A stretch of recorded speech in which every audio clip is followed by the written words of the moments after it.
Dans la société occidentale, les femmes grandes et minces sont régulièrement exposées comme des modèles de beauté. En réalité, moins de 5 des femmes québécoises ont cette silhouette. Parallèlement, les adolescentes évoluent dans un monde imprégné de publicité liée à la minceur. 70 d'entre elles essaient de maigrir. Le projet du calendrier Ronde et Jolie s'attaque à ces préjugés. En fait, pour la première édition, je voulais qu'on voit vraiment différents types de femmes via le calendrier, parce qu'on voit beaucoup de calendriers dans la région, mais c'est souvent un modèle de beauté qu'on voit.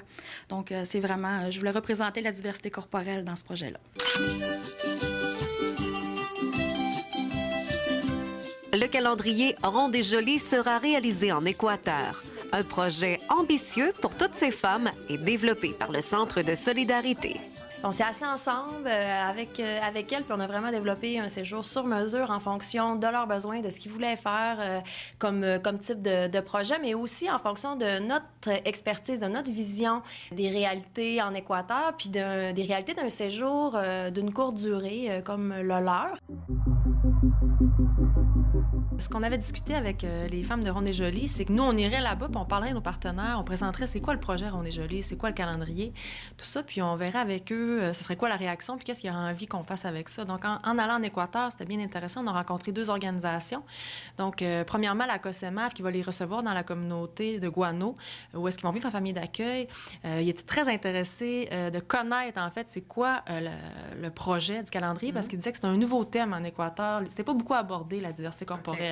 Donc, ils ont tout de suite dit, on pourrait faire une journée de réflexion sur ce thème-là avec les femmes, puis ils pourraient animer, en fait, l'accompagnatrice, entre autres, qui parle très bien espagnol, va pouvoir peut-être animer une petite journée de réflexion là-dessus. Puis, à Riobamba, on a rencontré une femme qui est très impliquée dans le mouvement des femmes de la région, puis aussi avec les artistes. Puis, ils se sont dit, on pourrait faire une journée de réflexion sur qu'est-ce que la beauté. Là, ce serait plus de voir, c'est quoi la beauté, c'est quoi le corps de la femme, peut-être avec des photographes, avec des artistes là-bas, puis avec un groupe de femmes qui se questionnent là-dessus aussi. Donc, ils trouvaient ça super intéressant. Puis, même elle, qui est très intéressée à ces sujets-là, disait que c'était un sujet qui n'était pas abordé en Équateur. C'est des femmes du nord du Canada qui vont aller discuter d'enjeux qui, comme disait Marie-Hélène, dépassent les frontières. Donc, on sait aussi que là-bas, les corps sont différents.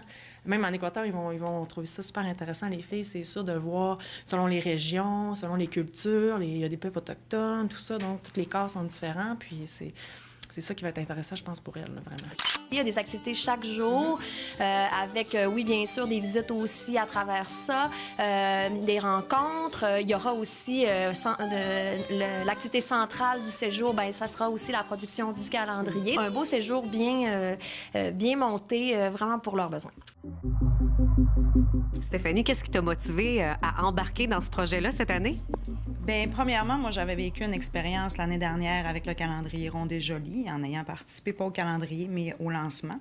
J'avais aimé l'équipe, j'avais aimé la motivation de ces gens-là, de faire connaître justement la diversité corporelle, de faire changer un petit peu la mentalité des gens. Puis, ne serait-ce qu'on change la mentalité d'une personne durant ce processus-là, bien, moi, ce sera travail accompli.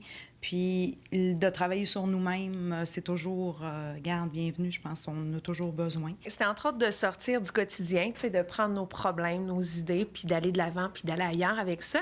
C'était aussi, je pense, une portion de mon côté féministe, de dire oui, on est belle, puis on est tous différentes, mais on l'est tout aussi belle.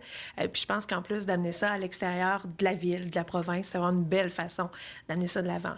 Chaque semaine, ces 12 femmes sont préparées à leur séjour en Équateur. En fait, on est trois personnes vraiment qui encadrent les 12 modèles. Moi, je m'occupe beaucoup de les encadrer côté financement. On a Laurie et Sabrina, qui sont toutes les 2 éducatrices spécialisées. Laurie étudie aussi en kinésiologie. Donc, Laurie s'occupe un peu plus du volet physique, sous forme d'atelier, les mythes concernant le sport, concernant les limites qu'on se met.